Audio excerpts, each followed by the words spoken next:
जुनैद जमशेद ने गुलकारी छोड़ा, फिर गाना शुरू किया, फिर छोड़ा, फिर गाना शुरू किया। क्यों क्यों? मैं तो उसके बहुत करीब दाखिल हो चुका था।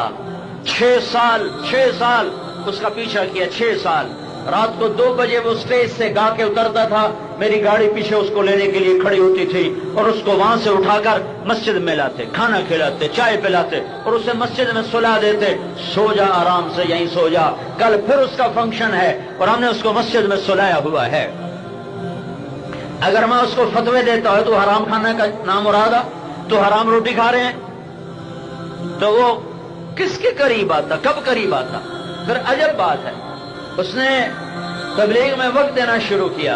अब उसकी कारोबार सिर्फ गाना है और कोई उसका कारोबार कोई नहीं, और कोई कारोबार कोई नहीं। लिहाजा जब वो गाना छोड़ता और उस वक्त तंगी आती, फिर उसको रोटी की तंगी होती, फिर वो गाना शुरू कर देता। फिर वो तबलीग में आता, फिर वो उसको तौबा करता, फिर वापस जाता, फिर तंगी आती, फिर वो शुरू कर देता।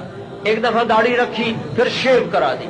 तो मुझे मेरे कई साथियों ने कहा कि अब इस बंदे को आपने अपने करीब नहीं बिठाना, ये मुनाफिक है और ये वो है, इसने दीन को बदनाम कर दिया, इसने तबलीग को बदनाम कर दिया। मैंने कहा उसने नहीं किया, तुम कर रहे हो, जो जन्नत के ठेकेदार बने बैठे हो, जो तुम अपने आप को बहुत नेक जुनैद बगदादी समझ रहे हो। डरो अल्लाह की पकड़ से कि तुम्हें मरदूद कर दे तो तुम खुदाई का दावे करके बैठ जाओगे। किसी गुनहगार को गिरी नजर से ना देखो, वरना अल्लाह की नजर से गिर जाओगे। 4 महीने लगा के फिर शेव करा दी, दाढ़ी साफ, और फिर गाना शुरू कर दिया। और मुझे पता था वो भूख की वजह से गाता है, उसके पास और कोई कारोबार ही नहीं था। फिर मुझे पता चला कि 4 महीने के बाद भी दाढ़ी साफ हो गई। तो मैंने उसे फोन किया, मैंने कहा मेरी मुलाकात को आओ। कहा तुम्हें खबर नहीं मैंने क्या कर दिया? मैंने कहा मुझे खबर है। कहा मैं किस मुंह से मिलने आऊं? मैंने कहा मुंह पे कपड़ा रख लो, मुंह छुपा के आ जाओ। कहने लगा अच्छा मैं आता हूं, मुझे पता था ये नहीं आएगा। उसके जिम्मे लगाया कि उसका टिकट खरीद और अपना भी टिकट ले और उसको लेकर मेरे पास आ।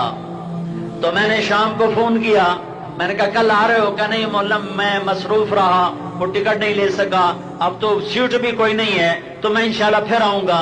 मैंने कहा तेरा टिकट भी हो चुका है, सीट भी हो चुकी। कहने के मरवा दिया, तो ने फंसा लिया। अगले दिन मैंने उसको लाहौर से रिसीव किया, शाम की फ्लाइट से आया। अब मुंह ऐसे छुपाया, ऐसे करके छुपाया हुआ, इतनी बड़ी दाढ़ी रख के शेव कराए, मुंह छुपाया हुआ। मैं उसको लेकर वहां रायमन में अपने कमरे में ले गया। मैंने कहा इधर बैठ जा, तूने बाहर निकलना ही नहीं, ताकि कोई तुम्हें ताना ही ना दे। अगले दिन उसको मैं अपने साथ जमात में ले गया। सियालकोट जमात हमारी जा रही थी, ये हमारी जिम्मेदार जमात जो थी उसमें मैं भी चलता था। तो सियालकोट ले गया। सियालकोट से वापसी पर उसने लाहौर आकर प्रेस कॉन्फ्रेंस की और उसने कहा आज मेरी पक्की तौबा है, आज के बाद मैं इससे खैर बात कह रहा हूं। फिर उसके बाद उस पर इतना बड़ा इम्तिहान आया तो उसको पेप्सी कोला ने 4.5 करोड़ रुपए की पेशकश लगाई। 4.5 करोड़ रुपए के 10 गाने गा के दे दो और 4.5 करोड़ रुपए हमसे ले लो और फिर तौबा कर लेना। नाल फतवा भी देता, पीछे तौबा कर लेना। तो उसने ठोकर मार देगा, बस अब इन राहों पे कदम वापस नहीं जाएंगे। 6 बरस का गिरना उठना, गिरना उठना, गिरना उठना, मोहब्बत ने फतह कर लिया। अगर मैं फतवे देने पे आता तो आज जुनैद जमशेद मेंबर रसूल पे ना होता, स्टेज पर ही बैठा होता।